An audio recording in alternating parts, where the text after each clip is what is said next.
I was putting my signature on the final divorce documents when her message lit up my screen. It was neat, chilly, and delivered with the confidence of someone who had practiced it beforehand. Thanksgiving is for family only. Eat somewhere else. Just a handful of words, yet they cut deeper than any excuse she had ever given me. I stared at the phone for a long moment, steadying myself. No shock, no fear, just a quiet, concentrated fury, sharp enough to feel like it could slice straight through my ribs. I'd been expecting something like this. Betrayal rarely arrives without flashing a few warning lights. Still, the bluntness had a strange sort of beauty to it. Like she wanted me to fully understand that I'd been edited out of the picture. Like being pushed aside would somehow make me crumble. She must have forgotten who raised me. There was a time when hearing my name softened my mother's tone, when my father's hand on my shoulder felt like approval. Holidays used to be loud and warm, full of noise, food, and the kind of affection that covers up the fractures no one wants to acknowledge. I believed in all of it.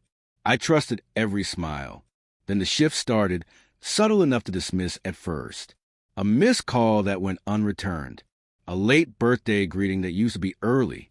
And worst of all, an unexplained fondness for the woman who had drained my savings and my faith in people in one coordinated strike.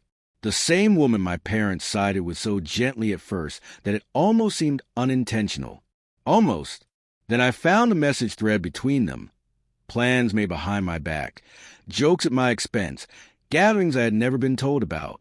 I didn't explode. I didn't accuse anyone. I just sat there quietly, taking it all in. Betrayal may be predictable, but it still scorches on impact. The final blow came when I saw them all together at Bella's last spring. My ex, my parents, my sister, laughing like they were auditioning for a holiday commercial. A picture-perfect family. A family that apparently didn't include me.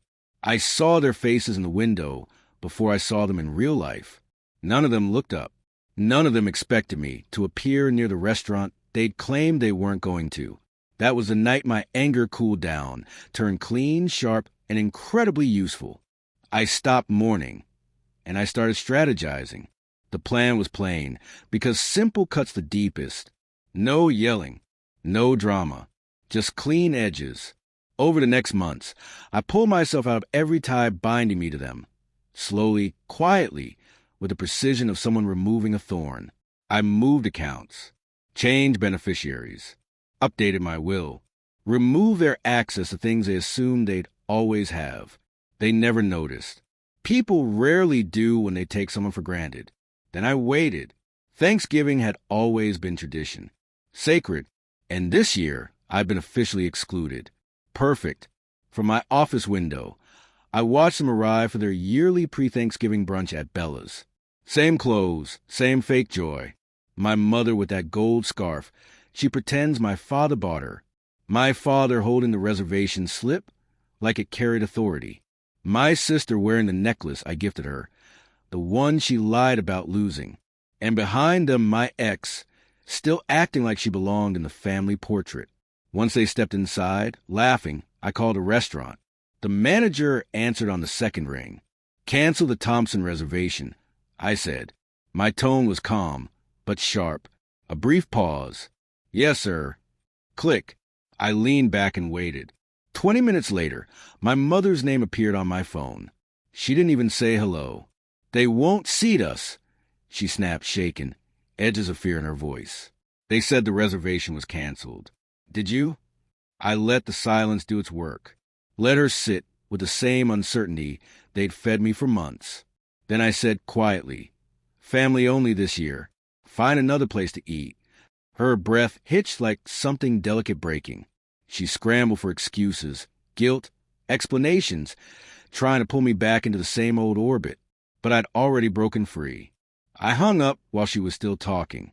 And the strangest thing happened.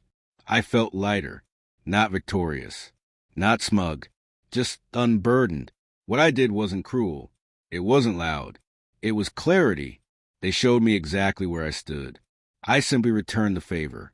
As I closed my office blinds and prepared to leave, one final truth settled into place, quiet and certain. You can't lose a family that never considered you part of it.